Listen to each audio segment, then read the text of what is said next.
Nostalgia is often something I talk about quite a lot on this channel, mostly through indie horror games. However, something I want to talk about for quite a long time is some nostalgic indie games, minus the horror. Because despite what it may seem by looking at my channel, there are other indie games besides indie horror games. There are many great indie games out there, some nostalgic, some not, and are just simply good games. However, easily the most interesting ones to me, of course, are the nostalgic ones. And that's what we're going to be looking at today. There are so many indie games out there that are super nostalgic that I could talk about. Games like I Am Bread, Goat Simulator, Facade, Muddy Heights, Sumatori Dreams,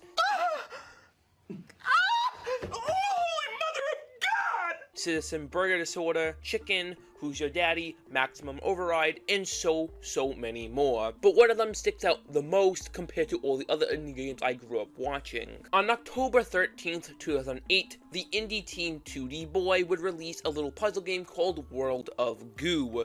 This little indie game would be rather successful compared to some of the other lesser known indie games coming out around the time, as back then indie games weren't as recognized as AAA games were. But 2 years later, in 2010, the co-founder of 2D Boy would start work on a new game under a new company called Tomorrow Corporation, and 2 years later, that game would be released under the title of Little Inferno. Little Inferno is easily one of the most nostalgic games to me personally, from watching Jack's playthrough of it to me playing it myself numerous times. Little Inferno is easily one of my favorite indie games. There's just something about it that really resonates with me. It's like the perfect indie game. You get to burn stuff, it's cozy, there's stuff you can burn, it's mind-numbingly simple, and did I mention you get to burn stuff? If it wasn't obvious enough, Little Inferno is a game centered around burning things. The goal is simple, just burn everything. Buy stuff, burn it, buy more stuff, and that's the game. The game itself even recognizes how pointless this loop is, but it doesn't matter because there's just some primal urge to burn things. I guess it's my pyromane instincts coming through. But I guess we should probably get into the game itself, so let's do that. But before we begin, go down and hit that like and subscribe button. Helps me out a lot more than you think. It's free. It only takes 5 seconds to do. And share this video with everyone you can. My goal is to eventually hit 100k, so if you want to be part of that, you know what to do. Enter cliche subscriber chart, yada yada yada. With that all being said, sit back, relax, turn those lights off, grab a mug of hot chocolate, snuggle up in a warm blanket, as we take a look at the forgotten indie game, Little Inferno. Say to you while watching the expert actor drive.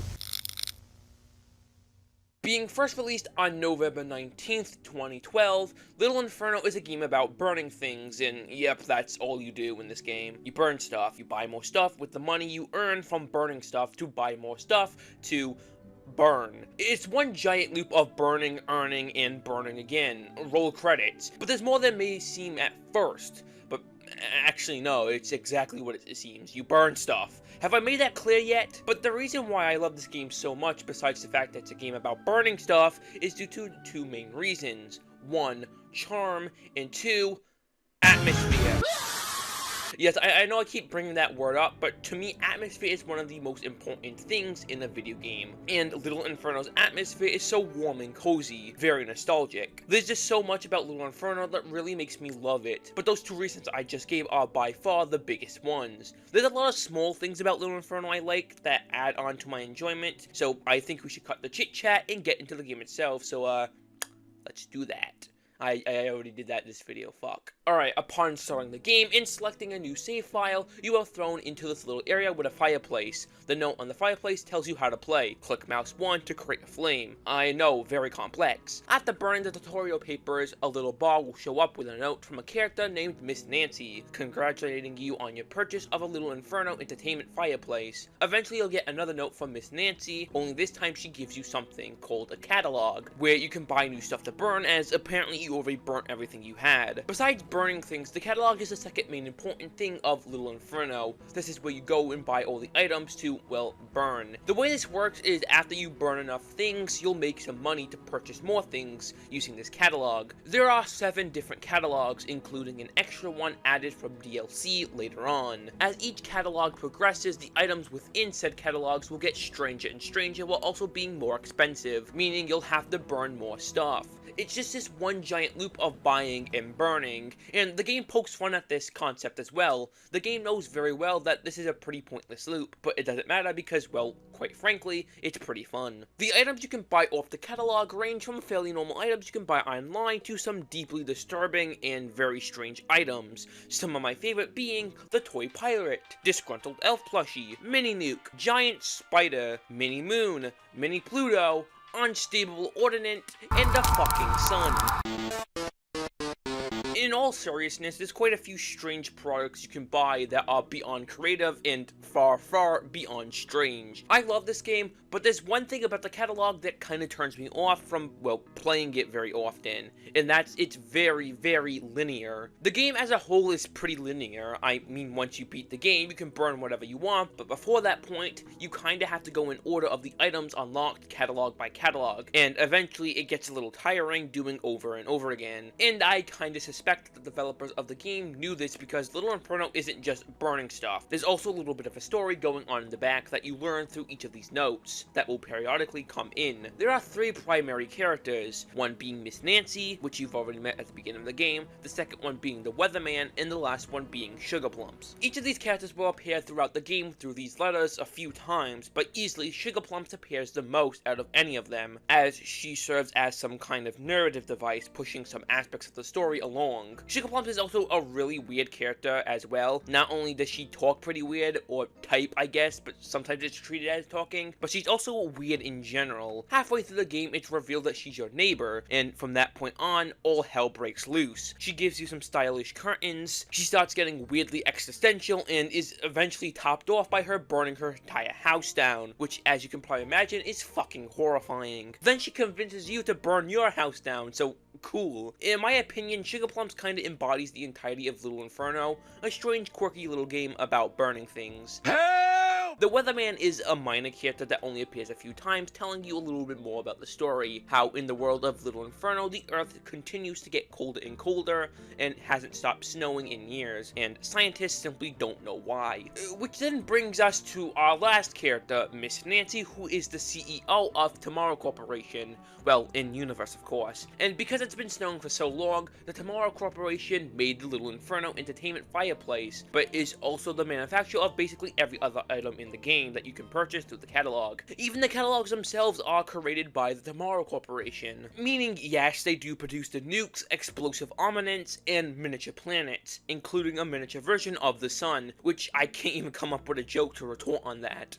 Drink from me and you will taste the dryness of 1,000 suns. Attack me if you dare. Miss Nancy is also a really weird character as well. I know, like, all the other characters are stand-up citizens. Eventually at the end, after blowing your house up or setting it on fire, you do get to meet Miss Nancy, and if you save the special item until the end, you can get a somewhat alternate ending. It's actually more like a little cutscene, but whatever. The DLC actually adds one more new character, being called 8-Bit Nate. In this DLC, 8-Bit Nate replaces Sugar Plumps. While she appears once to give you pink logs, as she mentioned she wanted that in the base game, at the end, 8-Bit Nate basically replaces her for the entire game. Nate also has some really weird moments, but nowhere near as weird as Sugar Plumps was. I'll go more in depth into the events of the DLC much later, however, we actually have to get into the events of Little Inferno itself. Okay, so going back to the first catalog, after buying enough items, you'll get another letter from Miss Nancy in a weirdly meta sequence telling you that Little Inferno isn't like other games. There's no timer, there's no points, and there is no score. All you have to do is sit in front of your fireplace and stay warm, and of course spend more money to buy stuff. You know, it's a game about burning shit. However, at the same time, you also get a note from Sugar Plumps. Sugar Plumps always has this weird aura about her. Every time you get a note from her, there's always this strange atmosphere that follows, as if she knows a lot more than what she lets on, and in a way, she kinda does. But you quickly forget that due to her, let's just say, quirky personality, and the fact that she's probably mentally unstable in some way, but we'll hold off on speculation for now. I guess I should go a little bit more in depth with the catalogs. The first catalog is pretty tame, all things considered. There's nothing too outlandish. Things found in catalog 1, or Chimney Stuffer, are pretty standard stuff you'll find in, well, catalogs. Items like a TV, a camera, a photo frame, and an alarm clock. But you also do get a few weird items like a spider egg, a flaming tiki torch, a miniature bus which I think has miniature people on it, and a sleeping idol, whatever the fuck that is. But again, it's tame compared to the other catalogs. It's not until catalog 2 or Totally Recalled Toys that things get quickly strange. Again, at first there are some pretty normal things like light bulbs, a space heater, building blocks, and some plush toys, but there's also things like a mini nuke, the moon, an elf plushie that has TNT strapped to it, a fire-breathing plush, and a leprechaun that will disintegrate anything around it. Now, something I really like about Little Inferno items is that when you burn them, some of them don't just burn. A bunch of items have different effects, or do different things when set on fire, like setting the tiki torch on fire will make it start spewing out fire. Same thing with the fire-breathing plush. Lighting the corn on fire will, of course, make popcorn. Lighting the nuke on fire will, well, of course, blow it up, which isn't totally accurate, but whatever. Each of the items also have a little description. This is where most of the charm comes from. I really like these little descriptions. They're funny. However, burning certain items together will net you something called a combo. Now, combos are a pretty important part of the game. They allow you to access the new catalogs. This is probably one of my favorite aspects of the entire game because, well, a lot of combos have you guess it in some pretty intelligent ways what to burn together. While some of them are obvious, some of them are a little bit more tricky, like the combo Cold War, where you have to burn Uncle Sam's Blam Blams and the Russian Nessun dolls together, because obviously the Cold War was a war between America and Russia. Russian Nessun dolls, Uncle Sam, you get it. In total, there are 99 combos with a secret 100th one. However, in the Holiday DLC, they added 50 more, and again added another secret ending combo. After completing a combo, you are rewarded with stamps. These stamps can be used to speed up the waiting process of some packages. If you have enough stamps, you can instantly bypass the waiting process. And this kind of leads me to my biggest issue with Little Inferno, that being, well, you have to do a lot of waiting. And when I mean a lot of waiting, I mean multiple real-life minutes per package. A few real-life minutes may not sound like a lot, but then you realize on the later catalogs, every single item will be multiple minutes long. While at first, the first few catalogs will make you only wait a few seconds per item, that time quickly adds up. The issue is that there's quite a bit of downtime between you buying, waiting, and burning things, and if you don't have enough stamps, then you'll just have to wait throughout the timer, which can get a little frustrating, not gonna lie. The best part about Little Inferno is, of course, the burning, and having to wait multiple minutes to do so kinda sucks. And it's not a one-time thing, it's almost every time you purchase something, and it quickly adds up to multiple real-life hours of waiting. I think mostly everything else in this game in the best case scenario is great, and in the worst case scenario is just being fine. However, this feature alone kinda sucks at a lot of the enjoyment I would get after replaying Little Inferno like I do every Christmas. But again, if you're smart about your stamps, you can kinda negate the problem, especially on the later catalogs. But you still have to wait quite some time, just not as much as you would if you didn't have any stamps. Alright, going back to the events of the game. After once again completing enough combos and burning all the items in the second catalog, you can move on to the third catalog, or Snooty Foodie. Much as the name may imply, this catalog consists of foods, incredibly strange foods, but food nonetheless. This catalog contains items like coffee, dry ice cubes, midlife crisis mitigator, a bottle of poison, some magic mushrooms, and whatever the fuck this thing is. It's also around this time where you get another letter from Miss Nancy. Within this letter contains a free hug coupon. Now, you can do one of two things with this item. You can either keep it to the end of the game and get a somewhat secret ending, or you can burn it, which I did in this footage because, well, I already got the achievement for it, so fuck it. This is the only example in the game of multiple choices, and a small one at that. Every other choice you make in Little Inferno is the same as your previous playthrough, and the one before that, and the one before that, and the one before that. It's the same thing with your future playthroughs. You will play it the same way every single time. You burn the same items, you wait the same amount of time, you get the same amount of stamps and coins, you get the same letters at the same times, the same ending, the same everything. Everything about Little Inferno plays out in a very, very linear sequence. And sure, if you're like me and only return once a year, it's not that big of a problem, but doing multiple playthroughs even within a year time period can be very dull, tedious, monotonous, repetitive, stale, and lackluster. A lot like me doing these videos. However, there is one thing that helps with this little problem, and that's the item effects. See, a bunch of items that can be purchased from the catalog have unique effects. These effects can range from a number of different things, from completely destroying certain items, to freezing them, to setting them on fire as if you needed help doing that. My favorite type of item that you can buy from the catalogs are these items that can be used to destroy other items. Things like laser cutters, chainsaws, and blenders. There's also a set number of items that can be used to change the color of the flame. These are also some of my favorite items in the game because they can range from a vast variety of different colors, and even change the property of the flame itself. These different item effects keep the game rather fresh and fun. In some ways, it's pretty fun just to mess around with some of the items after beating the game. That kind of plays into one of my favorite things about Little Inferno, just creating a giant bonfire, throwing in as many items as you can into the fire pit, and just burning them and getting a giant blaze. It's very satisfying. Unlocking the next few catalogs, some strange events start to occur, specifically with Sugar Plumps. She starts acting really strange, more than normal. Eventually, this entire thing boils over and ends with Sugar Plumps burning her entire house down.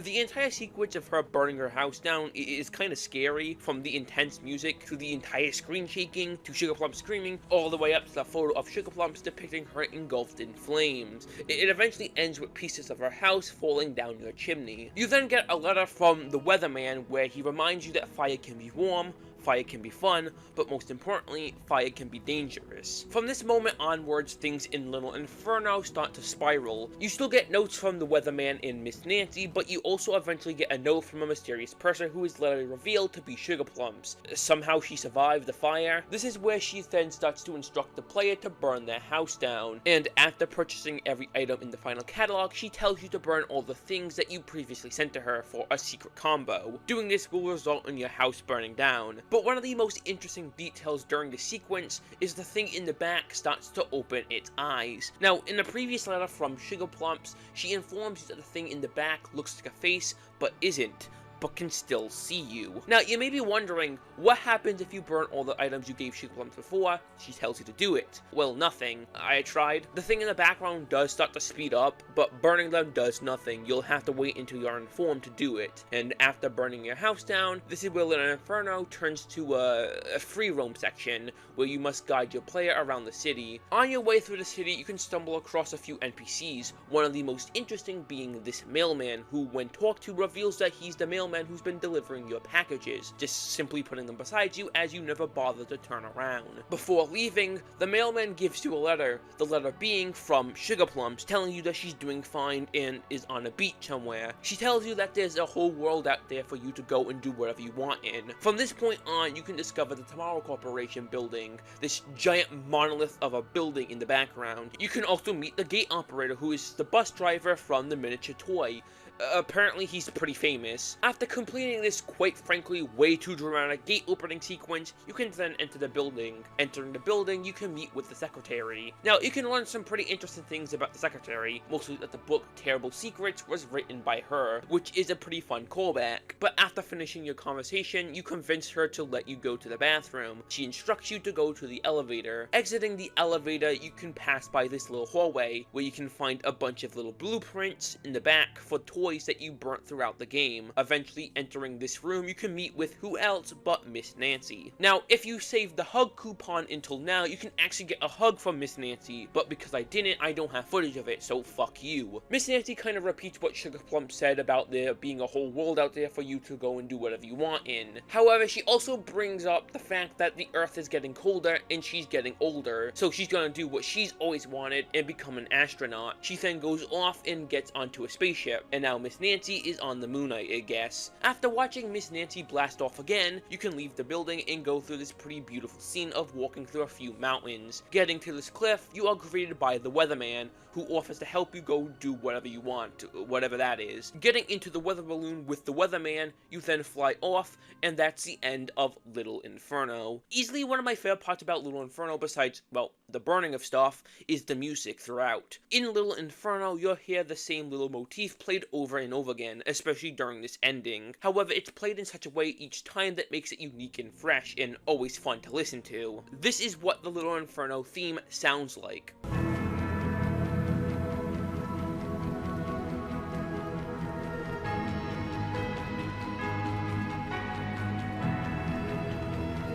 which can be heard a lot throughout the game. It's in Miss Nancy's theme.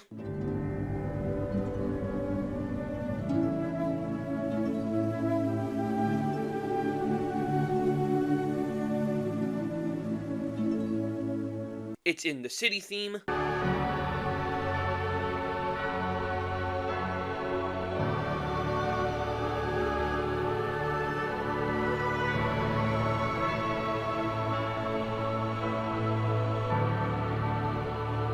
It's in the theme of Miss Nancy leaving.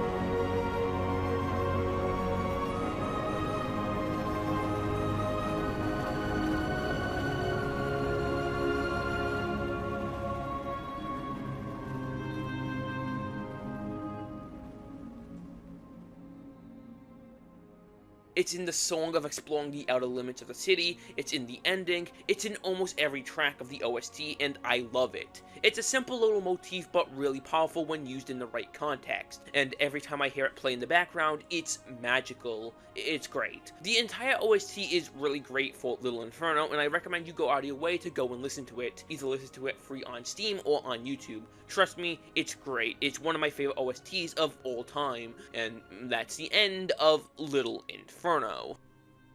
So what about the holiday DLC? Yeah, so 10 years later after the original came out, Tomorrow Corporation decided to release a holiday DLC that added a new catalog and added achievement support. And from what I've seen online, it's actually really mixed, and on Steam has a mixed review status, and honestly, I couldn't tell you why. The DLC is pretty simple, practically being the base game, only with one new catalog, and the absence of Sugar Plumps, instead being replaced by 8-Bit Nate. Sugar Plumps does make one appearance, well, technically 2 or 3, whatever, and that's to give you pink logs, which she mentioned that she wanted at the end of the base game. Burning the pink logs will turn your flames, well, pink. But the rest of the game, you are stuck with 8-Bit Nate. The way the DLC works with the new catalog is every time you unlock a catalog from the base game, a few new items is revealed within the holiday catalog. Now, the holiday DLC actually has an alternate ending different from the base game. Well, it's not completely different, like when getting a letter from Sugar Plum, she doesn't know who you are but feels like she does, and eventually meeting with Nate, who I guess becomes Santa Claus after whatever happens to him, well, happens. The holiday items themselves are also not very noteworthy. While I do like a few of them, I think they're cool. For the most part, they're just more items for you to burn. One thing that I did really enjoy from this DLC, which seemed to be the catalyst for most of the mixed reception, was the addition of achievement support, as the original base game didn't have any achievements. For those who don't know, I like achievement hunting, I just don't do it often because, well, I don't have time nor the patience to do it. The achievements added are pretty standard for what you would expect from Little Inferno, like unlocking each of the catalogs, getting a hug from Miss Nancy, and completing all the combos. Unlike a lot of other games that I've played, these achievements aren't very difficult to get, and are not even very time consuming, only taking around 10 hours, and wouldn't you know it, of course I have all the achievements. But other than that, there's not else much to say about the holiday DLC, which also means this is the end of Little Inferno, for real this time.